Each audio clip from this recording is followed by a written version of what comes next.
নমস্কার বন্ধুরা, তৃপ্ত আহারে আপনাদের সবাইকে স্বাগত জানাই। আমি অনুসুয়া। আজ আপনাদের সাথে ফিশ ফ্রাই রেসিপি শেয়ার করব। ভেটকি মাছের ফিলে দিয়ে এই ফিশ ফ্রাই কার না ভালো লাগে বলুন, তাই ভাবলাম আজ এটা শেয়ার করি। তো চলুন বেশি দেরি না করে রেসিপিটা শুরু করা যাক। অবশ্যই এটা আমি রেস্টুরেন্টের মতন ভাবে বানাবো, আপনারা পুরো ভিডিওটা দেখতে থাকুন। এখানে আমি নিয়ে নিয়েছি পুদিনা পাতা এক মুঠো, 7-8টা কাঁচা লঙ্কা আর এক মুঠো ধনে পাতা। ধনে পাতা গোড়া থেকে অল্প একটু ডাঁটি কেটে ফেলে দিয়ে বাকি সব ডাঁটাটা দিয়ে পেস্ট করে নেবো একসাথে। আর পুদিনা পাতারও এখানে আমি ভেটকি মাছের ফিলে 5 পিস নিয়ে নিয়েছি। ধনে পাতা, পুদিনা পাতা, কাঁচা লঙ্কার পেস্টটা তৈরি হয়ে গেছে। ওই পেস্টটার পর একটা মাঝারি সাইজের পেঁয়াজকে পেস্ট করে নিয়ে নিয়েছি আদা রসুন বাটা আর লেবু। প্রথমে আমি কিছুটা নুন ফিলের ওপরে দিয়ে দিলাম। গোলমরিচ গুঁড়ো নিয়ে নিয়েছি, এটাও দিয়ে দিলাম আদা রসুনের পেস্ট, দিয়ে দিলাম পেঁয়াজ বাটা,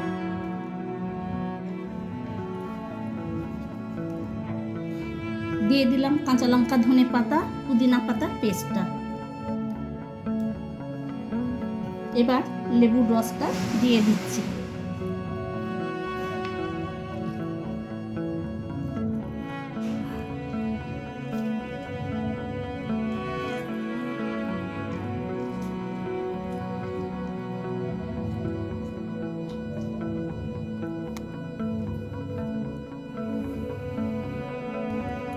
এবার হাত দিয়ে সবটাকে খুব ভালো করে ম্যারিনেট করে নেব।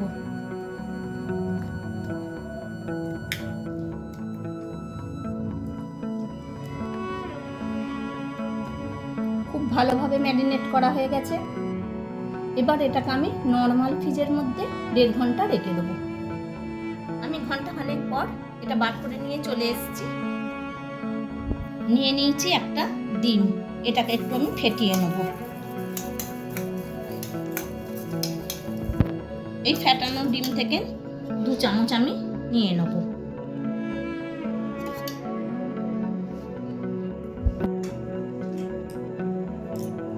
দিয়ে দিলাম 2 চামচের মতন ময়দা। আবারও এটাকে ভালো করে মাখিয়ে নেব।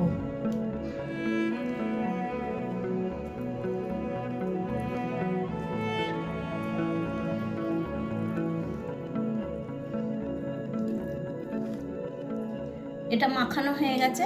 আরও 1/2 ঘন্টা আমি এইভাবে রেখে দেবো নর্মাল ফ্রিজে। যে ডিমটা ছিল তার মধ্যে আরও একটা ডিম আমি ফাটিয়ে নিচ্ছি। এবার এর মধ্যে 1 চিমটে নুন দিয়ে দিলাম অল্প একটু গোলমরিচ গুঁড়ো। ভালো করে গুলে নিচ্ছি।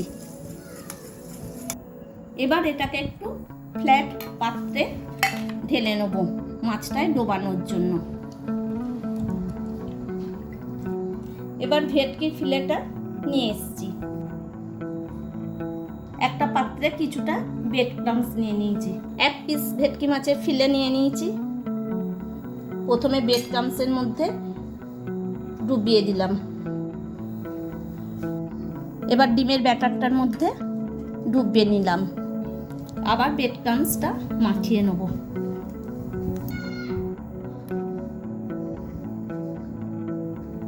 দুটো পিঠেই ভালো করে ব্রেড ক্রাম্বসটা মাখিয়ে নিয়েছি।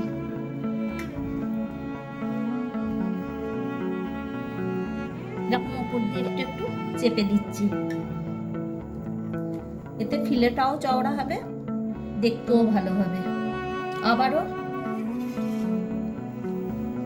ডিমের গোলার মধ্যে ডুবিয়ে দিলাম। আমি ডবল কোট করব, এটা ডবল কোট করলেই ভালো হবে।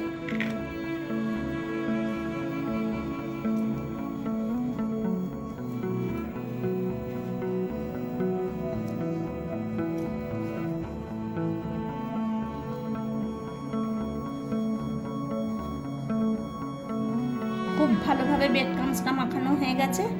এবার এটাকে একটা পাত্রের মধ্যে রাখবো।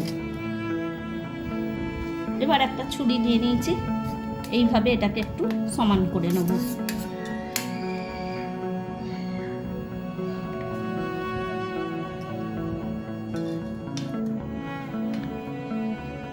আপনাদের কাছে চপার থাকলে চপার দিয়েও এটা ঠিক করতে পারেন।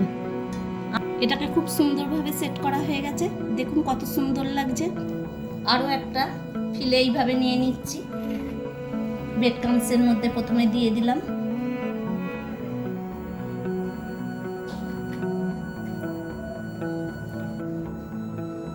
এবার ডিমের ব্যাটারের মধ্যে ডুবিয়ে নিলাম।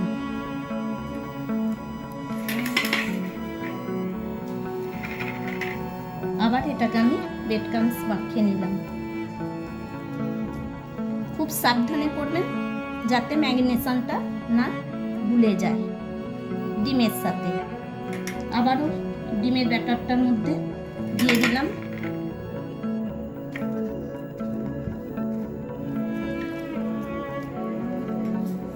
আবারও এটাকে একটা পাত্রে নিয়ে নিলাম।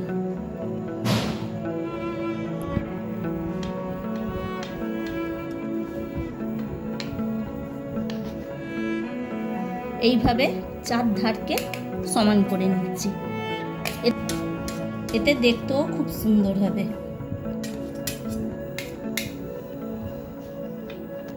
এইভাবেই সব ফিলেগুলোকে আমি তৈরি করে নেব। সব ভেটকি মাছের ফিলেগুলো কোট করা হয়ে গেছে, এবার এটা ভাজার পালা। গ্যাসটা অন করে দিয়ে কড়াইটা বসিয়ে দিয়েছি। এবার এর মধ্যে কিছুটা রিফাইন অয়েল দিয়ে দিলাম।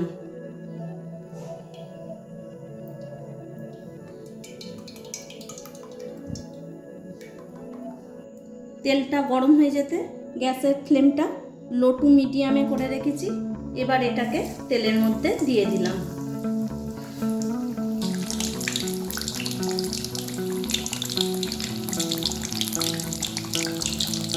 ওপর দিয়ে একটু তেলটা দিয়ে দিচ্ছি। দেখুন 2 মিনিটের মতন আমি দিয়েছি।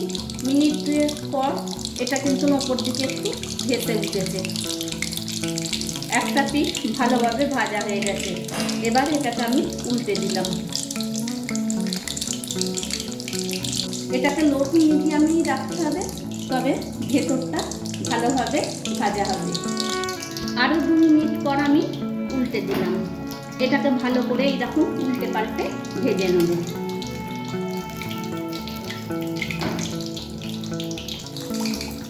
মোটামুটি 5 মিনিট পর এটাকে আমি তুলে নিচ্ছি। দেখুন কত সুন্দর এটা তৈরি হয়েছে।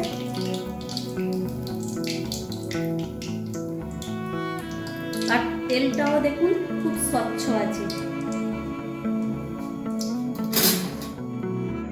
আরো একটাকে আমি এইভাবেই ছেড়ে দিলাম। দেখুন একটা পিঠ হওয়ার পরে কিন্তু নিজে নিজেই এটা তেলের ওপর ভেসে উঠছে। এখনো আমি কিন্তু কোনোরকমভাবে খুন্তিটা দিইনি। দেখছেন তো তেলটা কতটা স্বচ্ছ আছে। ব্রেড ক্রাম্বসটা মাখানোর পর 8 ঘন্টা আমি রেস্টে রেখে দিয়েছিলাম, তাই এতটা তেলটা স্বচ্ছ।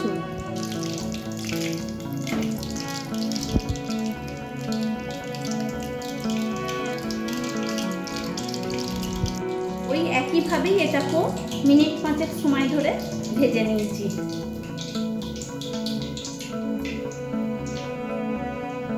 বাকিগুলো এইভাবেই আমি তৈরি করে নেব।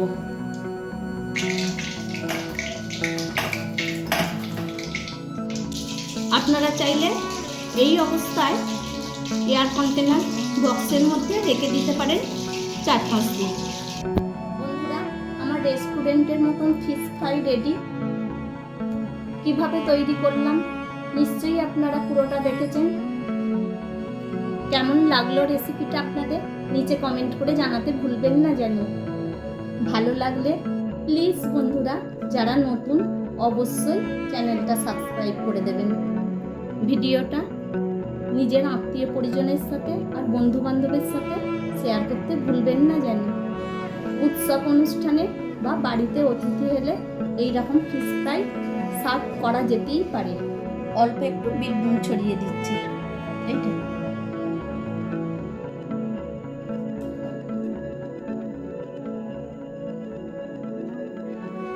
অবশ্যই এটা স্যালাড আর কাসুন্দি দিয়ে পরিবেশন করবেন, তবেই হবে দোকানের মতন। একটা ভেঙে দেখাই এটা কতটা সুন্দর হয়েছে। দেখুন, রেস্টুরেন্টের থেকে কোনো অংশে এটা কম নয়। ভেতরটা যেমন ফুলো হয়েছে তেমনই এটা সুন্দর দেখতে হয়েছে। সেদ্ধ মাছটা খুব ভালো হয়েছে। দেখুন, ম্যারিনেশনের গ্রেভিটা এখনও দেখা যাচ্ছে।